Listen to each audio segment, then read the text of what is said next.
অত্যাচারিত হয়ে এখানে এসেছি, ওখানে সবকিছু জ্বালিয়ে পুড়িয়ে দিচ্ছে। ওখানে হিন্দু মানে আওয়ামী লীগ, এটা সবাই জানে। আমাদের পরিবারের 7 জন সদস্য এখানে পালিয়ে এসেছে, ওখানে আমরা আর যাবই না। আজ তাক বাংলার মুখোমুখি হতেই বাংলাদেশের ভয়াবহ পরিস্থিতির কথা বলতে গিয়ে কেঁদে ফেললেন এক মহিলা। তিনি বলছেন, বাংলাদেশে হিন্দুদের ঘরবাড়ি সবকিছু জ্বালিয়ে পুড়িয়ে দিচ্ছে। বাংলাদেশে কি ভয়াবহ পরিস্থিতি একবার ভাবুন। একেবারে প্রাণ বাঁচাতে হিন্দুরা বাধ্য হচ্ছেন ভারতে চলে আসতে। পুরাতন মালদহের পালপাড়া এলাকার ঘটনা হচ্ছে এটি। এই এলাকায় আশ্রয় নিয়েছেন বাংলাদেশ থেকে পালিয়ে আসা একটি পরিবার। তারা কোনো রকমে সেখান থেকে পালিয়ে ভারতে আশ্রয় নিয়েছেন। তারা চাইছেন যাতে তাদের নাগরিকত্ব দেওয়া হয়।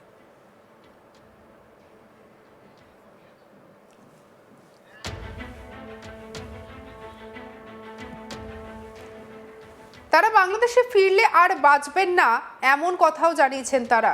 কাতর আবেদন করছেন ভারত সরকারের কাছে। ভারতে আশ্রয় নেওয়া বাংলাদেশি হিন্দু পরিবারের এক মহিলা বললেন, অত্যাচারিত হয়ে এখানে এসেছি, ওখানে সবকিছু জ্বালিয়ে পুড়িয়ে দিচ্ছে। ওখানে হিন্দু মানে আওয়ামী লীগ, এটা সবাই জানে। আমাদের পরিবারের 7 জন এখানে এসেছি, ওখানে আমরা আর যাব না। আজ তাক বাংলার মুখোমুখি হয়ে ওই বাংলাদেশি হিন্দু মহিলা কি বলেছেন শুনুন।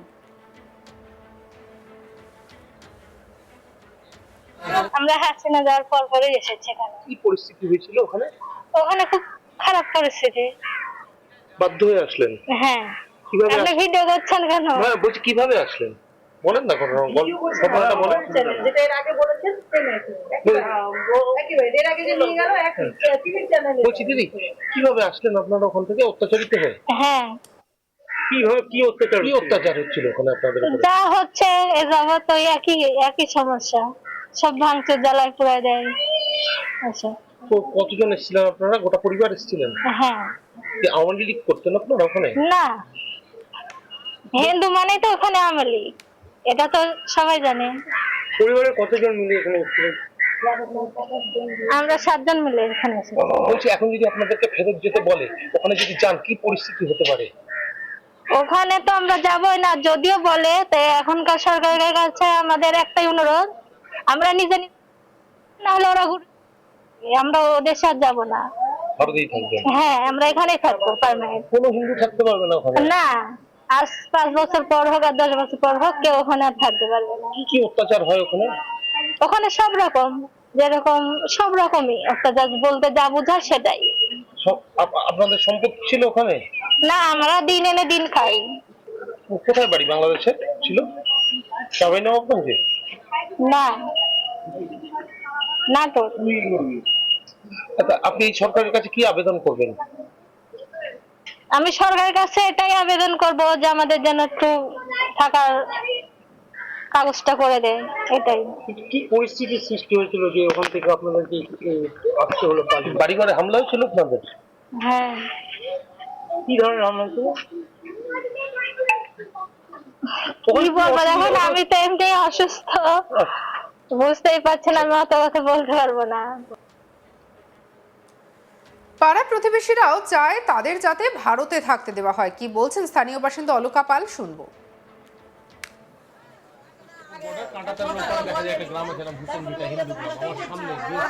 মানুষ আছে, এদের কতটা পাশে দাঁড়ানো উচিত ভারত সরকারের? কতটা পাশে ফেরত পাঠানো উচিত?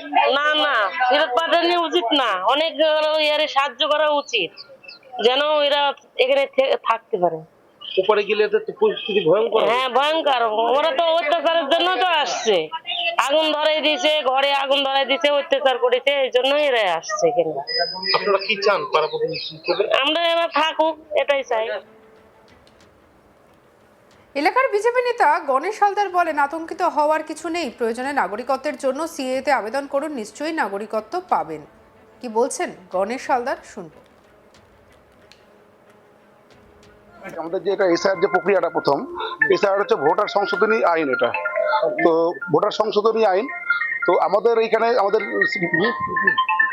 আমাদের মোদিজি বলেছেন যে সবাইকে নাগরিকত্ব দেওয়ার, সিএ যেটা নাগরিকত্ব নেওয়ার না। হ্যাঁ, তো এখানে আমাদের অনেকজন আতঙ্কিত হয়ে আছে। এখানে কিছু মতুয়া সমাজেরও মানুষ আতঙ্কিত হয়ে আছে, কিন্তু আতঙ্কিত হওয়ার কোনো কারণ নেই। নাগরিকত্ব সবাই পাবে এবং সবারই ভোটের নাম থাকবে। আমাদের যে এটা এসআইআর যে প্রক্রিয়া, এদেরকে যাতে দ্রুত নাগরিকত্ব দেওয়া হয় দাবি করেছেন পুরাতন মালদা পুরসভার 7 নম্বর ওয়ার্ডের কাউন্সিলর শত্রুঘ্ন সিনহা। কি বলছেন শুনবো। আমরা ছোটবেলা থেকে দেখেছি আমাদের পুরাতন মালদা পৌরসভার অধিকাংশ এলাকায় পূর্ববঙ্গের মানুষের সংখ্যাটা বেশি। আমরা বেশ কিছুদিন আগে দেখলাম যে বাংলাদেশের সরকার পরিবর্তন হওয়ার পর সেখানকার একটা সরকার আমাদের ভারত বিরোধী সরকারের আমাদের দেশের বিরুদ্ধে যারা বলেন, আমাদের ওই দেশে যারা হিন্দু সম্প্রদায়ের মানুষ তারা ইতিমধ্যে শেখ হাসিনা পদত্যাগের পর আমাদের দেশে আশ্রয় নেওয়ার জন্য এসছেন।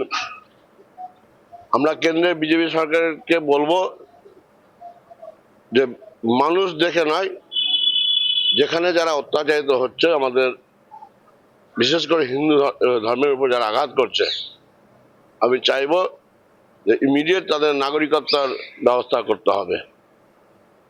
আমরা তৃণমূল কংগ্রেসের পক্ষ থেকে বারংবার বলে এসেছি যে আমাদের দেশে, আমাদের রাজ্যের কোনো মানুষ যেন কোনো জায়গায় এই সমস্যার সম্মুখীন না হয়।